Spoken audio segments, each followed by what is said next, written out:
Ilmu adalah merupakan bekal pokok kita untuk masuk surga. Allah tidak bangga dengan seseorang ahli ibadah tapi tidak berilmu. Teman-teman semua, ayo ngaji bersama Abi Amir dalam program Memahami Islam hanya di FAT TV. Ar-Rahman 'allamal Qur'an khalaqal insan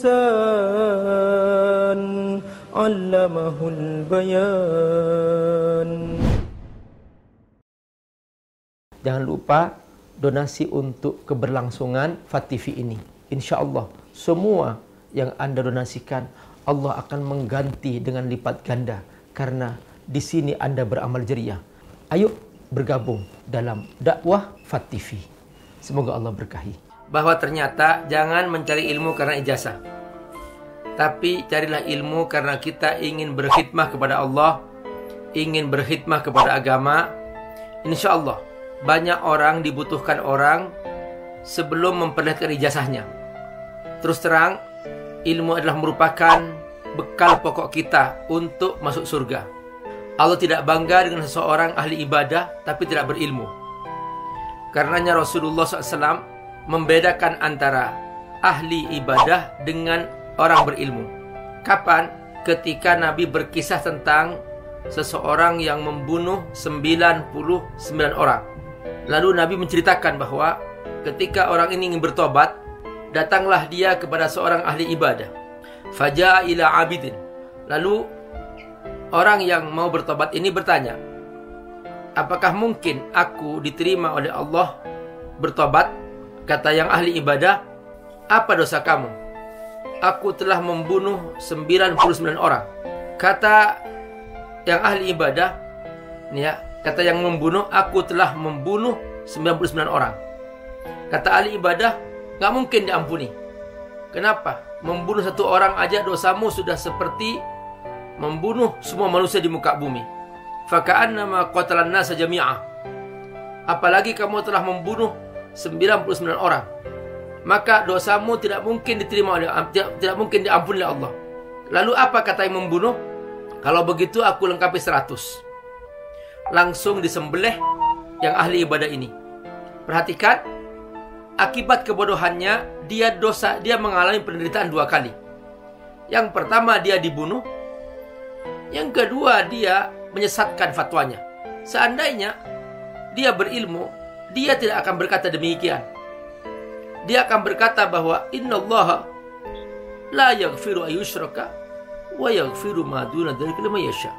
Allah mengampuni semua dosa kecuali dosa syirik. Innallaha yaghfiru dzunuba jami'ah. Allah mengampuni semua dosa. Tapi sayang, karena dia tidak berilmu, salah fatwa, akhirnya dia dibunuh. Perhatikan, dia dihukum oleh Allah karena kebodohannya. Perhatikan, dia ahli ibadah.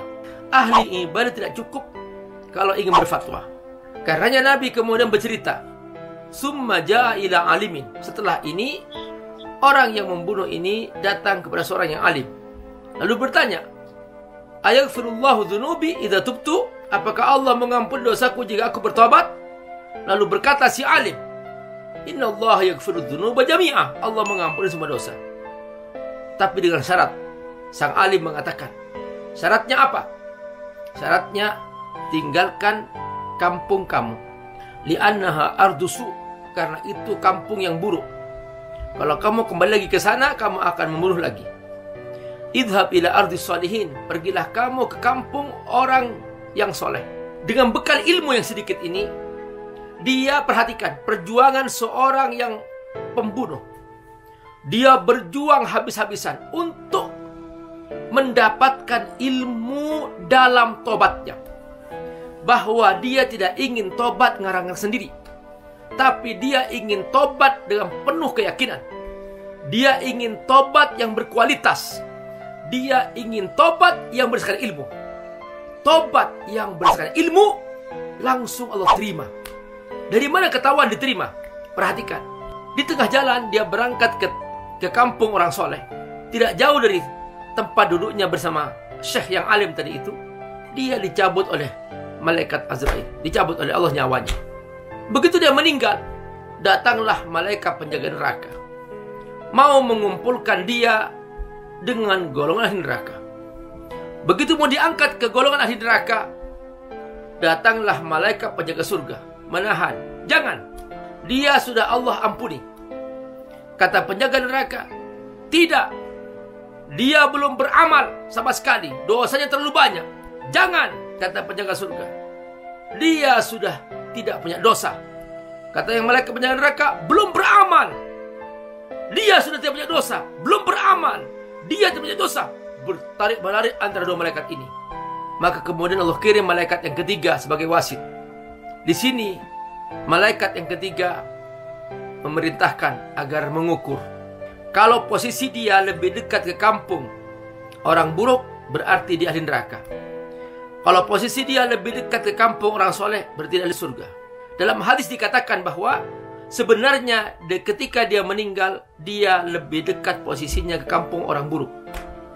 Tapi ketika diukur, karena Allah telah mengampuni dosanya, Allah mengkerutkan bumi.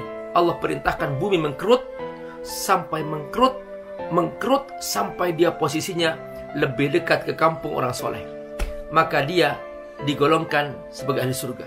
Perhatikan, sebuah tobat dari dosa yang begitu besar, 100 orang dia bunuh, tapi karena tobatnya berdasarkan ilmu, maka dia menjadi ahli surga sekalipun tidak sempat beramal.